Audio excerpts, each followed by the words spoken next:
light as a feather. Yet no man can hold it long. What am I? What am I? These are not just words. This is a riddle, a question asked not for laughter, What am I? but for judgment. In the wrong hands, a riddle becomes a weapon, one that measures intelligence, tests worthiness, and punishes failure. This riddle ties together two men. One is fictional. My name is Edward Nigma.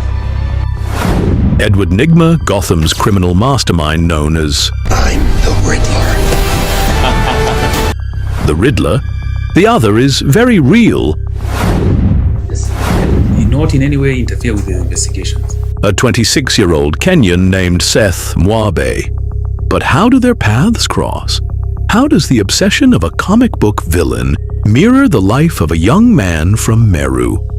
This is not a coincidence. This is the story of riddles, hacking, and 11 million shillings stolen from one of Kenya's largest betting firms. Welcome to Lifelens TV Investigates.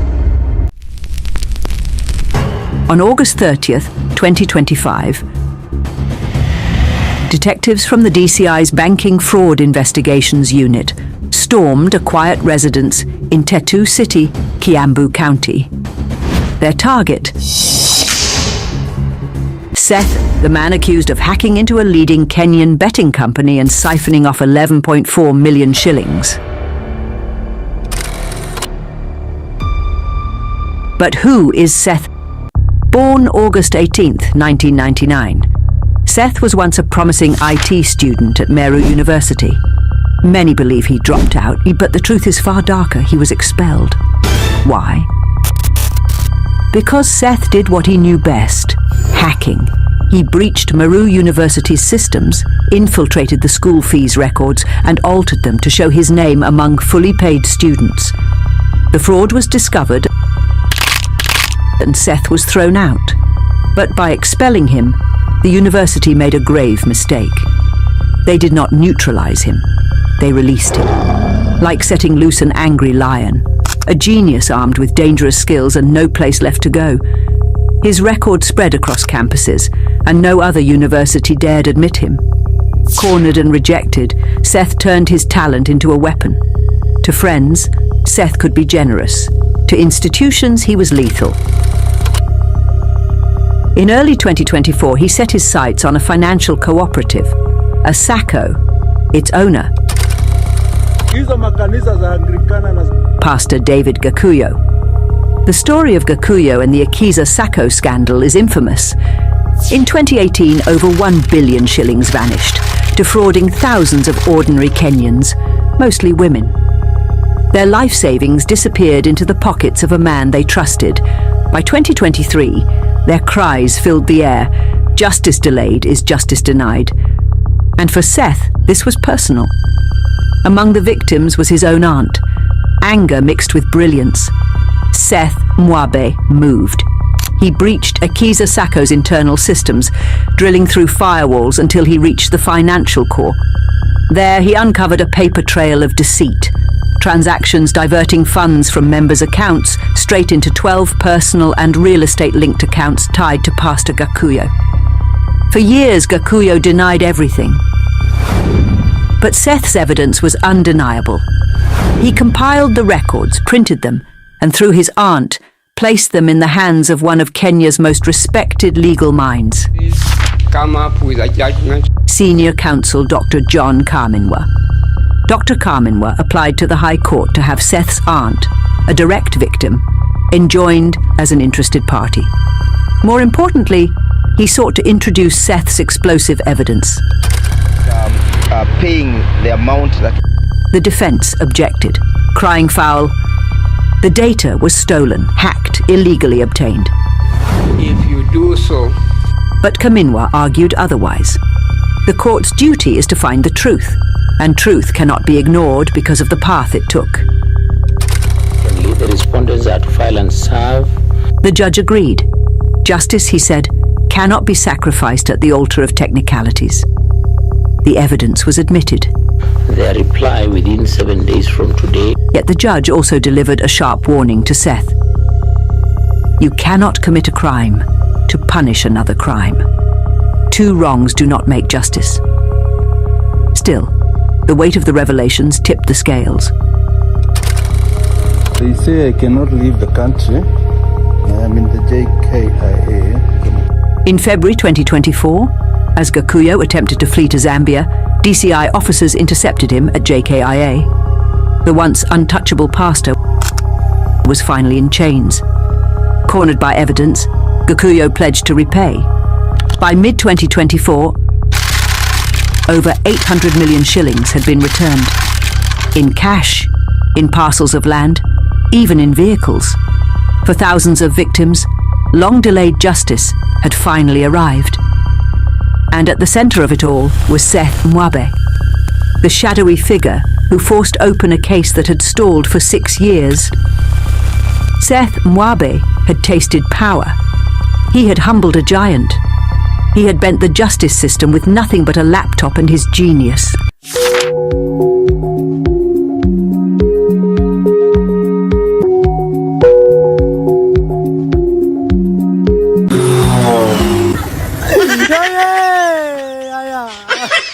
The easiest way to trick the human mind is not with force, but with trust. For years, Kenyans had been seduced by the flashing lights of online betting. Slick adverts promised quick wins. The game that stood out above all? Aviator. At first glance, Aviator seemed harmless. A digital plane that soars higher as your winnings multiply. But behind the thrill lay a cruel design. The longer you played, the more you lost. Salaries vanished in seconds. A student poured in 200,000 shillings meant for school fees and watched it disappear into thin air. Mothers wept. Some victims even attempted suicide. The backlash grew. Bloggers like Cyprian Nyakundi amplified the cries, posting videos of women broken by debt, young men robbed of their future. The outrage was so loud that the Kenyan government finally moved. It banned all gambling advertisements, citing the dangerous wave of despair sweeping the nation. But the government wasn't the only force watching. In the shadows, another group was also angry. Hackers, not the pranksters of old, but skilled operators who had already breached the DCI's Twitter account, hijacked Tanzanian platforms, and posted damning messages to prove a point. On April 28th, these hackers issued a chilling warning. We will hack every betting company in Kenya and teach them a lesson. 4 months later, their prophecy came true. They established that the fraud was done through bypassing the payment service provider systems, security systems, and they succeeded to defraud the complainant or the company of the 11.4 million. One of the giants fell. The target was Betika, and at the center of the breach stood one man, Seth Mwabe. To understand Seth's hack, you must first understand how betting companies operate. At the surface are customer care agents, the voices who answer your call when you say, "My withdrawal hasn't reflected." They can only check simple dashboards, confirm balances, and forward serious issues. But behind them are the real gatekeepers. The administrators. These admins hold the master switches. They can manually credit funds, reverse transactions, override withdrawals, and fix errors in the system. Their word is law, and their login is gold. It was this golden key Seth Mwabe wanted, and he knew exactly where to find it. Seth began quietly, the way a hunter studies his prey. He scraped staff names from Facebook. He scanned job titles on LinkedIn. He even copied writing styles from old interviews. And then there it was, a LinkedIn profile. A single line that revealed everything. Administrator at Betika. We'll call him JB. To most people, JB was just a name. But to Seth, JB was the door to the vault. Seth crafted his trap with surgical precision. He built a fake login page, a pixel-perfect clone of Betika's real administrator portal. Same colors, same layout, same security padlock, but the real genius was in the domain name. Instead of www.betika.co.ke, Seth registered www.betika.co.ke. At first glance, it looked identical, but here's the trick. The I in Betika was swapped with a capital I. Our eyes don't see shapes, they see words. And JB, like most of us, never noticed the difference. This type of deception has a name, typo squatting, or in cybersecurity terms, a homograph attack. It's the art of fooling the brain into reading what it wants to see. The fake site alone wasn't enough. Seth needed JB to walk through the door, so he wrote an email that looked like it came straight from Betika's IT department. We have detected unusual login attempts on your administrator account. For your security, please verify your credentials immediately. Failure to do so within 24 hours will result in suspension of access. Verify admin login. It looked urgent. It looked official. And when JB clicked the link, he landed on Seth's fake page. Trusting the Betika domain, he typed in his username and password. At that very moment, Seth's server captured the details. The vault was open. When Seth logged in with JB's stolen credentials, he bypassed the front lines. He wasn't just another customer anymore. He was inside the admin dashboard. And this was no ordinary screen. It was God mode. Balances, overrides, ledger adjustments. Every tool designed to fix customer errors now bent to the will of a single intruder. He checked his own betting account. The balance, 7 shillings, a cruel reminder of where he stood. Then, with a few keystrokes, he issued a command the system was programmed to obey. Credit 11,400,000 shillings. In seconds, the balance leapt from 7 bob to millions. But here's the trick. In betting, those numbers on your screen aren't real money. They're entries in a ledger system, a record of what the company owes you. Only when you hit withdraw does the system trigger a command to Safaricom's M-Pesa or a partner bank. That's when digital numbers turn into real cash. Seth understood this perfectly. He also knew the rules. Withdrawals above 140,000 shillings a day raise alarms. Anything beyond $1 million must be cleared through banks. So he split the jackpot. 11 different accounts, 11 different bank links, each one trickling money out under the radar, and because he was logged in as JB, every move looked legitimate. The system didn't see Seth Mwabe, expelled student from Maru. It saw a trusted administrator doing administrator things. Click, approve, withdraw. The system answered every command with one word, yes. From 7 shillings to 11.4 million, in minutes. No alarms, no alerts, no suspicion. Because Seth Mwabe didn't break the system, he became the system. For Seth, this was not just theft. It was a demonstration, a riddle come to life. How do you steal millions in plain sight without anyone noticing? His answer, don't act like a thief. Act like the one in charge. By the time Seth Mwabe had secured his place inside Betika's system, the hardest part was done. The vault was open. The question now was simple. How do you walk away with 11.4 million shillings without anyone noticing? Seth was no fool. He knew that if he dropped the entire 11.4 million into a single account, alarms would blare instantly. The finance team would see it, regulators would sniff it, and the entire operation would crumble before it even began. So he played it smart. Remember, every balance in a betting account must have a story.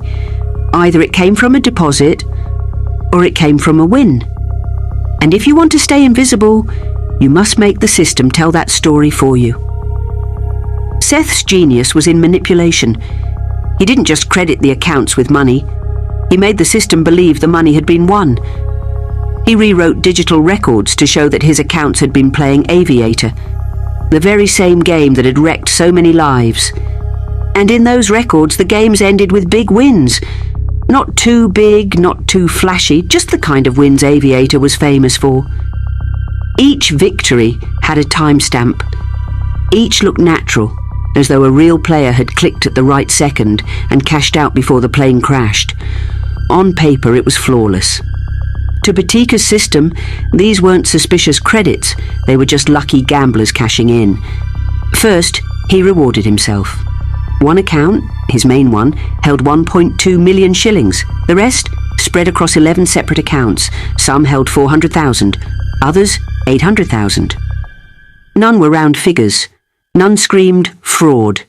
Total siphoned 11.4 million. But each account looked like a plausible win.